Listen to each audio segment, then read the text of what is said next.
ಶ್ರೀ ಗುರುಭ್ಯೋ ನಮಃ. ಶ್ರೀ ಸಾಯಿ ಸದ್ಗುರುಭ್ಯೋ ನಮಃ. ಎಲ್ಲರಿಗೂ ನಮಸ್ಕಾರ. ನನ್ನ ಹೆಸರು ಶ್ರೀ ಗುರುರಾಜ. ನನ್ನ ಚಾನಲ್ ಹೆಸರು ಶ್ರೀ ಸಾಯಿ ಗುರು ಜ್ಯೋತಿಷ್ಯ.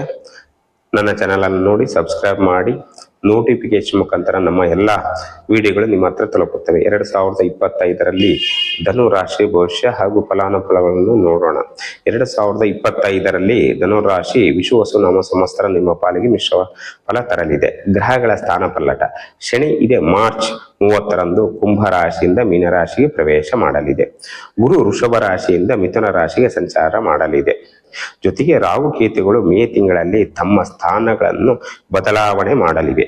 ಈ ಗ್ರಹಗಳ ಸ್ಥಾನ ಪಲ್ಲಟದಿಂದ ಧನುಸ್ ರಾಶಿಯವರಿಗೆ ಯಾವ ರೀತಿಯ ಫಲ ಎಂದು ತಿಳಿಯೋಣ. 2025ರ ಉಗಾದಿ ವರ್ಷದಲ್ಲಿ ಗುರು ಧನುಸ್ ರಾಶಿ 5ನೇ ಮನೆಯಲ್ಲಿ ಸಂಚರಿಸುತ್ತಾನೆ. ಶನಿ 3ನೇ ಮನೆಯಲ್ಲಿ ಸಂಚರಿಸುತ್ತಾನೆ. ರಾಹು ಸಂಚಾರ 5ನೇ ಮನೆಯಲ್ಲಿ ಇದೆ. ಈ ಗ್ರಹಗಳ ಸಂಚಾರದಿಂದಾಗಿ ಈ ವರ್ಷ ಧನು ರಾಶಿಯವರಿಗೆ ಎಲ್ಲ ರೀತಿಯಲ್ಲೂ ಅದ್ಭುತವಾಗಿದೆ. ಧನುಸ್ ರಾಶಿಯವರು ಸ್ವಲ್ಪ ಸಮಯದಿಂದ ಶನಿ ಕಾಟದಿಂದ ಅನೇಕ ತೊಂದರೆಗಳು ಅನುಭವಿಸಿದ್ದೀರಿ. ಈಗ ಇದರಿಂದ ಮುಕ್ತಿ ಹೊಂದುವಿರಿ. ಇನ್ನು ಧನುಸ್ ರಾಶಿಯವರಿಗೆ ವಿಷುವಸು ನಾಮ ಸಂವತ್ಸರ ಆರ್ಥಿಕ ಭವಿಷ್ಯ ಉತ್ತಮವಾಗಿದೆ. ಈ ವರ್ಷ ಗುರುವಿನ ಕೃಪೆಯಿಂದ ಧನುರ್ ರಾಶಿಯವರು ಆರ್ಥಿಕ ಸಮಸ್ಯೆಗಳು ದೂರವಾಗುತ್ತವೆ. ಉಗಾದಿ ನಂತರ ಉತ್ತಮ ಧನ ಸಂಪಾದನೆ ಮಾಡುವಿರಿ. ಪುಣ್ಯಕ್ಷೇತ್ರಗಳ ಪೂಜಾ ಫಲ ಈಡೇರಲಿದೆ. ರಾಜಕೀಯ ಸಂಘ ಸಂಸ್ಥೆಗಳಲ್ಲಿ ಇರುವವರಿಗೆ ಕೀರ್ತಿ ಹೆಚ್ಚಾಗಲಿದೆ.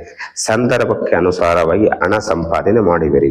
ಆರ್ಥಿಕ ಜೀವನ ಉಗಾದಿ ನಂತರ ಉತ್ತಮವಾಗಲಿದೆ. ಧನುಸ್ ರಾಶಿಯವರ ಕೌಟುಂಬಿಕ ಜೀವನ ಉತ್ತಮವಾಗಿರುತ್ತದೆ. ಉಗಾದಿ ಕಳೆದ ಬಳಿಕ ಸಂಬಂಧಗಳು ಬಲಗೊಳ್ಳುತ್ತವೆ. ಮನೆಯಲ್ಲಿ ಶಾಂತಿ ನೆಮ್ಮದಿ ನೆಲೆಸುತ್ತದೆ. ಯಾವುದೇ ಮನಸ್ತಾಪ ಇದ್ದರೂ ದೂರವಾಗಲಿವೆ. ಮನೆಯಲ್ಲಿ ಅಂಟಿದ ದಾರಿದ್ರ್ಯ ನಿವಾರಣೆ ಆಗುತ್ತದೆ. ಮನೆಯಲ್ಲಿ ಸಕಾರಾತ್ಮಕ ಶಕ್ತಿ ಎಲ್ಲೆಡೆ ಪಸರಿಸುತ್ತದೆ. ಹಾಗಾಗಿ ನೀವು ಬೇಡ ಅಂದರೂ ಮನೆಯಲ್ಲಿ ಧನಲಕ್ಷ್ಮಿ ಆಗಮನವಾಗಲಿದೆ. ಧನುಸ್ ರಾಶಿಯವರ ಶೈಕ್ಷಣಿಕ ಜಾತಕದಲ್ಲಿ ವಿದ್ಯಾರ್ಥಿಗಳಿಗೆ ಅದ್ಭುತವಾಗಿದೆ. ಯಾವುದೇ ಸಣ್ಣ ಪ್ರಯತ್ನಗಳು ಮಾಡಿದರೂ ದೊಡ್ಡ ಫಲಿತಾಂಶ ಸಿಗಲಿದೆ. ಇನ್ನು ನಿಮ್ಮ ಶೈಕ್ಷಣಿಕ ಜೀವನ ಉತ್ತಮವಾಗಿರುತ್ತದೆ.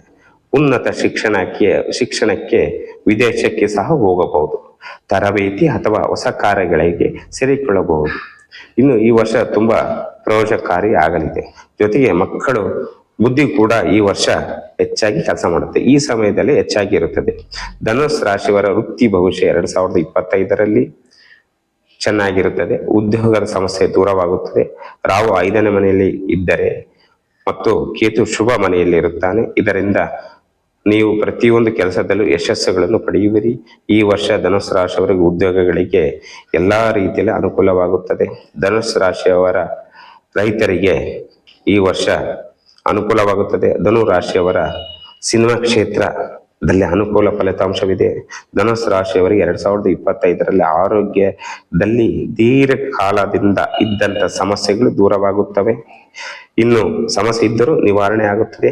ಆರೋಗ್ಯ ವೃದ್ಧಿಯಾಗಲಿದೆ. ಉಗಾದಿ ನಂತರ ನಿಮ್ಮ ಆರೋಗ್ಯ ಸಮಸ್ಯೆಗಳು ದೂರವಾಗಿ ನೆಮ್ಮದಿ ಜೀವನ ನಡೆಸುವಿರಿ. ಆದರೂ ಸಣ್ಣ ಪುಟ್ಟ ಕಾಯಿಲೆಗಳು ನಿಮ್ಮನ್ನು ಬಾಧಿಸಬಹುದು. ಈ ಬಗ್ಗೆ ಹೆಚ್ಚು ಭಯಪಡುವ ಅವಶ್ಯಕತೆ ಇಲ್ಲ. ಧನುಸ್ ರಾಶಿಯವರ 2025ರ ದಾಂಪತ್ಯ ಜೀವನ ಹೊಸ ವರ್ಷದ ದಾಂಪತ್ಯದಲ್ಲಿ ಸುಖ ಶಾಂತಿ ನೆಮ್ಮದಿ ತರಲಿದೆ. ಸಂಗಾತಿಯೊಂದಿಗೆ ಬಹಳಷ್ಟು ಹೊಂದಾಣಿಕೆ ಇರುತ್ತದೆ. ಹೊಸದಾಗಿ ಮದುವೆಯಾದವರು ತುಂಬಾ ಚೆನ್ನಾಗಿರುತ್ತಾರೆ. ಬಂಧು ಬಾಂಧವರೊಂದಿಗೆ ಉತ್ತಮ ಸಂಬಂಧ ಹೊಂದುವಿರಿ. 2025ರಲ್ಲಿ ಧನು ರಾಶಿಯವರ ಆಸ್ತಿ ಹಾಗೂ ವಾಹನ ಖರೀದಿ ಯೋಗ ಇದೆ. ಇನ್ನು ವಸ್ತ್ರಾಭರಣ ಖರೀದಿ ಯೋಗವಿದೆ. ಗುರುವಿನ ಅನುಗ್ರಹದಿಂದ ಸಜ್ಜನರ ಸಂಘ ಮಾಡುವಿರಿ. ಪರೋಪಕಾರ ಸಹಾಯ ಮಾಡುವಿರಿ. ಒಳ್ಳೆ ಗುಣಗಳನ್ನು ಬೆಳೆಸುವಿರಿ. ಸಾರ್ವಜನಿಕ ವಲಯಗಳಲ್ಲಿ ಗುರುತಿಸಿಕೊಳ್ಳುವಿರಿ. ಸನ್ಮಾನಗಳಾಗುವ ಸಂಭವವಿದೆ. ಧನುಸ್ ರಾಶಿಯವರಿಗೆ 2025ರಲ್ಲಿ ಕೆಲವು ಸಣ್ಣ ಪುಟ್ಟ ಪರಿಹಾರ ಮಾಡುವುದರಿಂದ ಇನ್ನು ಅತಿ ಉತ್ತಮ ವರ್ಷ ಈ ವರ್ಷವಾಗಲಿದೆ. 3 ಹುಣ್ಣಿಮೆ ಹನುಮಂತ ದೇವರಿಗೆ ಅಭಿಷೇಕ ಹಾಗೂ ಪ್ರಾರ್ಥನೆಯಿಂದ ಉತ್ತಮ ಶಕ್ತಿ ದೇವತೆ ಪ್ರಾರ್ಥನೆಯಿಂದ ಸಿದ್ಧಿ. ಧನ್ವಂತರಿ ಮಹಾವಿಷ್ಣು ಪ್ರಾರ್ಥನೆ ಮಾಡಿ. ಗುರು ದತ್ತಾತ್ರೇಯ ಸಾಯಿಬಾಬಾ ಆರಾಧನೆಯನ್ನು ಮಾಡಿ. ಪುಣ್ಯಕ್ಷೇತ್ರಗಳ ದರ್ಶನ ಮಾಡಿ. ಪುಣ್ಯಕ್ಷೇತ್ರಗಳಿಗೆ ಭೇಟಿ ಕೊಡಿ. ಬಡವರಿಗೆ ಅನ್ನದಾನ ಮಾಡಿ. ಬೇಸನ ಉಂಡೆ ಆಕಳಿಗೆ ನೀಡುವುದರಿಂದಲೂ ಉತ್ತಮ. ಬೃಹಸ್ಪತಿಯ ಉಪಾಸನೆಯಿಂದ ಉತ್ತಮ ಹಾಗೂ ಬಾಳೆಹಣ್ಣು ಗಿಡಕ್ಕೆ ಅರಿಶಿನ ನೀರು ಹಾಕುವುದರಿಂದ ನಿಮ್ಮ ಜೀವನ ಉತ್ತಮವಾಗಿರುತ್ತದೆ. ಪ್ರತಿದಿನ ಕೇಸರಿ ತಿಲಕವನ್ನು ತರಿಸಬೇಕು. ಮನೆಯಲ್ಲಿ ಗಣಹೋಮ ಮಾಡಿಸಿ ಉತ್ತಮ. ಈ ವರ್ಷ ಧನು ರಾಶಿಯವರಿಗೆ ಪ್ರತಿ ತಿಂಗಳು ಹುಣ್ಣಿಮೆ ದಿನ ಮಾವಿನ ತೋರಣವನ್ನು ಕಟ್ಟುವುದರಿಂದ ಬಹಳ ಉತ್ತಮ. ಸತ್ಯನಾರಾಯಣ ಕತೆ ಕೇಳಬೇಕು ಅಥವಾ ಮನೆಯಲ್ಲಿ ಪಠಿಸುವುದರಿಂದಲೂ ಉತ್ತಮ. ಕಪ್ಪು ಬಿಳಿ ನಾಯಿಗೆ ಆಹಾರವನ್ನು ನೀಡಿ ಕಡಲೆ ಬೇಳೆಯನ್ನು ಹರಿಯುವ ನೀರಿನಲ್ಲಿ ಬಿಡಿ. ಶನಿವಾರ ವೆಂಕಟೇಶ್ವರನ ಆಲಯಕ್ಕೆ ಹೋಗಿ ತುಪ್ಪ ಹಾಗೂ ತುಳಸಿಯನ್ನು ನೀಡಿ ಶಿವನಿಗೆ ರುದ್ರಾಭಿಷೇಕವನ್ನು ಮಾಡಿಸಿ ಕಡಲೆಕಾಳನ್ನು ವೈದಿಕ ಬ್ರಾಹ್ಮಣರಿಗೆ ದಕ್ಷಿಣ ಸಮೇತ ದಾನವನ್ನು ನೀಡಿ ಪಿತೃ ಕಾರ್ಯಗಳನ್ನು ಮರೆಯದೆ ಮಾಡಿ. ಅಂಧರಿಗೆ ಆಹಾರ ಮತ್ತು ಅವಶ್ಯಕತೆ ಇರುವ ವಸ್ತುಗಳನ್ನು ದಾನ ನೀಡಿ. ಇದರಿಂದ ಈ ವರ್ಷ ನಿಮಗೆ ಸಮೃದ್ಧಿ ತರಲಿದೆ. ನನ್ನ ವಿಡಿಯೋಗಳನ್ನು ನೋಡಿ ಸಬ್ಸ್ಕ್ರೈಬ್ ಮಾಡಿ ಹಾಗೂ ನಿಮ್ಮ ಅನಿಸಿಕೆಗಳನ್ನು ಕಮೆಂಟ್ ಮುಖಾಂತರ ತಿಳಿಸಿ.